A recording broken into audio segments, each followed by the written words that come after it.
Well, hi, it's great to be here, and I am after lunch and before the reception, so I recognize that half of you will be falling asleep during my session, and the other half can't wait to get out of here because it's been a long day.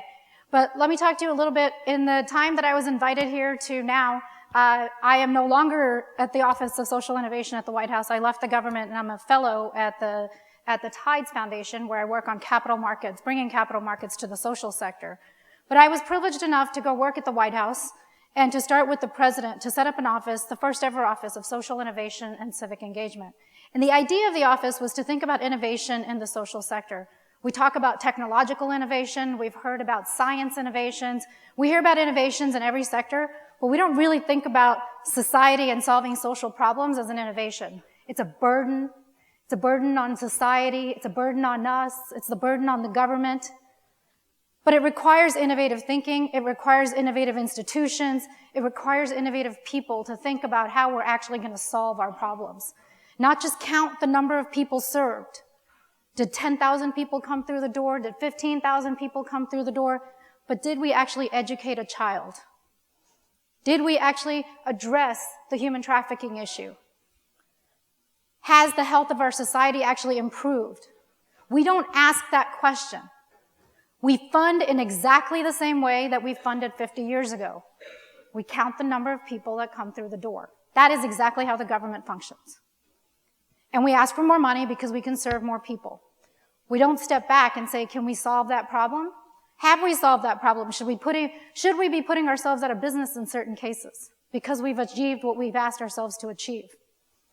So when we set up this office, we looked at the government as a catalyst to pushing for innovation. First, starting with and looking for those innovations that are already happening in society and helping scale them. Government probably isn't the best inventor of innovations. In defense it is. In other cases, we probably are not. Communities across the country are solving problems, are trying to solve problems, have innovative ways of doing it. The government needs to find them and scale them because that's what we can do well. We can scale. We are the largest funder of social services in the world. And we can solve those problems if we wanted to. So changing the way we fund within government to look for innovative ideas and to help scale those ideas, we started by funding 3 projects, 3 funds within the government, so Social Innovation Fund, the I3 Fund, and most recently the Labor Innovation Fund, to find and scale the best ideas in 3 of those sectors. In education, in labor jobs, and in the Social Innovation Fund, we went across the board: health, education, energy, environment. If we could find them, we would help scale them. Rather than defining exactly how it's done, we would give the organizations the money to grow. They can figure out if they need to hire more people. They can figure out if they need to invest in technology. They can figure out if they want to spend on scaling their operations. It's up to them, but we want impact, and we were looking for impact. Second, we made government data more publicly available. Whatever information we had and we were collecting, we made it available to the public, and we wrote the first executive order to ask every agency to make data publicly available. Since we are the stewards of information, we should make information publicly available.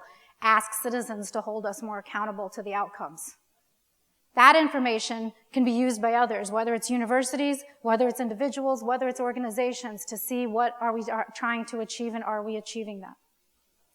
Third, we ask for people to participate, to tell us if something isn't working, to give us information on what's happening, investing in technologies, investing in openness, investing in transparency, asking people to be a part of who we are. However, as we went through this, we realized that the institutions of change, especially in the social sector, there are 4 major groups that participate in this. We needed to work with all of them to make that change happen.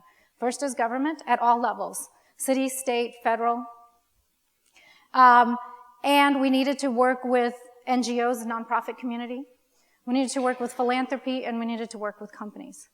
So I talked to you a little bit about the government and what the government can do. What I told you about was the federal government. What we need is the same to happen at city and state governments. This is not just about what the federal government does, but where the government touches most people is really at the very local levels. Federal funding for education is only 12%. 88% of it comes from local city and state funding. We can only affect 12%. If we don't work together, we can't solve this problem individually. Second, NGOs. The nonprofit community has proliferated, has done a lot, is doing a lot, continues to innovate. There are social entrepreneurs, there are nonprofits, there are charities. 100 years ago, we created two types of organizations, corporations and charities. Today, we have social entrepreneurs. Today, we have social enterprises. Today, we have nonprofits. We have everything in between, yet the federal structure only looks at one, charity or non-charity. We need to be able to recognize all of that, but we also need to hold nonprofits, and we need to ask the nonprofits to say, what are we trying to achieve, and are we achieving it together? Is it okay that we have 50 major nonprofits working on education in a city, and then the high school dropout rate hasn't changed in 25 years? Are we changing anything, or are we just writing great reports? We have to ask that question. We need to work with the nonprofit community to do that because they're in the communities themselves. This is not a fault of anybody. It's because we don't actually collectively ask what the solution is. But that's hard work. It's opening up the data. It's looking at the data. It's asking those questions. It's asking why we're there. The third group, philanthropic community. The philanthropic community, like the government, funds exactly the same way. We look for numbers. In some cases, we fund for outcomes. In some cases, we fund for research and evidence. But when the evidence is there, we don't scale it.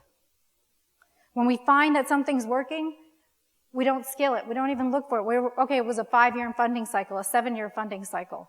Are we working with government to say, how do we make policy change happen? Are we saying, here's what the data is showing? We don't even share data together. So it's great that there are great pilots working out there, but we need to work and figure that out. We need to, again, look collectively and saying, are we solving this problem together? Philanthropic community is growing, but we need to ask ourselves that question. Is it a problem of more money? Or is it a problem of not good solutions? Or are we asking the wrong questions? The last group is the corporate sector. The corporate sector, for the longest time, has been funding out of their PR budgets and their corporate affairs budgets, which is largely a nice exercise of are we doing the right thing and can we get credit for it? Not good enough. They too are in the communities. They too are working. I'm not asking for corporations to make more charitable contributions. What I'm asking for is, can you think about how to make your business more responsible? You heard today from the head of the co-owner of Cliff Bar.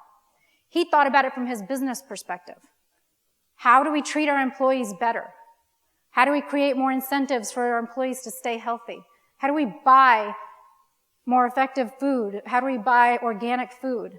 It changes a market when a company starts to buy organic food. It becomes cheaper for you and me as individuals.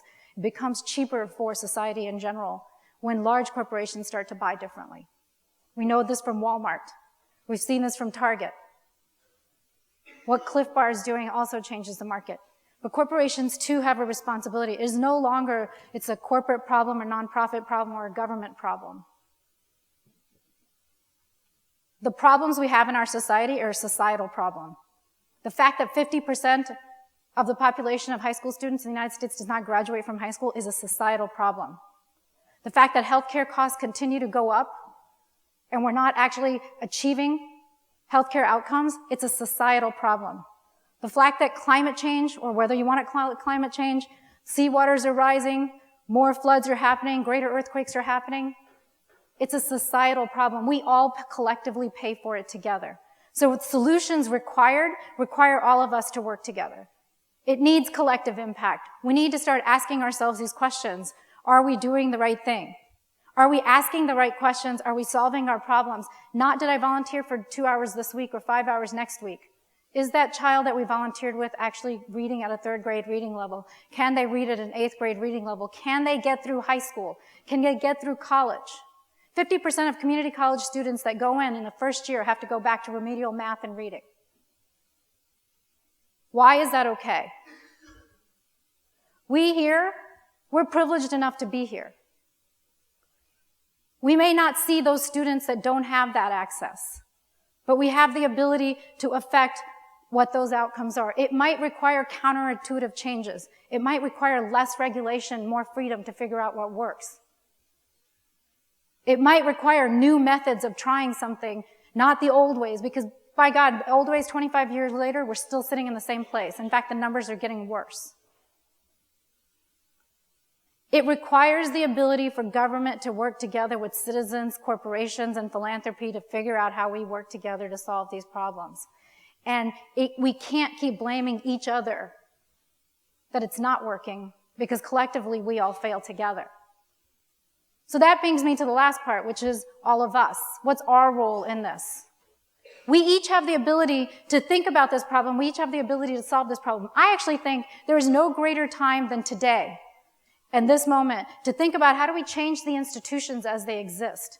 There are great organizations, but we also need to do the hard part of revolution change, which is the institutional change. Why do we have to see a corporation as only profit maximizing, but not social maximizing? Why can't we look at B Corp and what they're trying to do and say, can you have a company that does both? Or at least start the conversation. Why can't nonprofits and government work together? How do we change the laws that allow for greater partnership to happen, not that we're just a contracting relationship with a nonprofit? Why can't philanthropy, corporates, and nonprofits work more effectively together? Those opportunities to change those institutional structures, they exist today. The tax structures were set up, the charitable tax structures were set up 100 years ago. 100 years later, we've learned a lot. 100 years later, we've done a lot. We need to change those structures, and we need to break those structures down. This group at universities, the next generation, we can help break those walls, but you're going to have to help rebuild those bricks one by one. What are the new structures that need to exist? How should they work together? What are the ways for us to do that? I don't know the answers to those questions. I know that they're out there. I know that if we can come up with grand structures to do derivatives trading, we can come up with smarter technological solutions, or we can come up with financial products that allow us to invest in the social sector for outcomes more effectively. There's been no new financial products coming out thinking about how we effectively address the social sector. We fund exactly the same way. Why can't we think about capital markets in the social sector? Why shouldn't we be?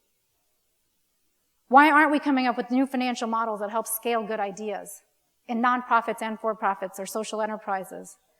The developing world is coming up with great business opportunities that also address social good, whether it's low-cost schools, low-cost hospitals, low-cost technologies. Why can't we do that here? Why do we have to build the most expensive technology and then try to apply it and ask the poor to buy it? Why can't we build cheaper ones? Why is India able to do it? Why is China able to do it? Why is Kenya able to do it? We have that ability to make those changes. We have the ability to think about social enterprise differently. But those structures will start with us. They require all of you to think differently. Whether you go into the business, I'm not asking you to go join the nonprofit community or go join the government. By all means, please join the corporate sector and remain in the corporate sector, because we need more people doing that, but thinking differently. The ability to think outside the box, the ability to push those structures while you're in them. You don't need to be out of them to only push them, but be in them and help creatively think about new ways of doing that. At the same time, think about going in and out of the public sector for a little while, because it requires new thinking. It requires new ideas. It requires people pushing the agenda. It requires people pushing the structures to change. Think about how you might help the nonprofit sector in whatever way or capacity you can, because they are trying to solve problems, but work together within your society to help solve that. Because if not, we can't come back here 20 years later. I hope one of you will be standing up here talking 20 years later saying we should be solving those problems. It would be a shame on us. So we have no greater opportunity to think about those problems than today.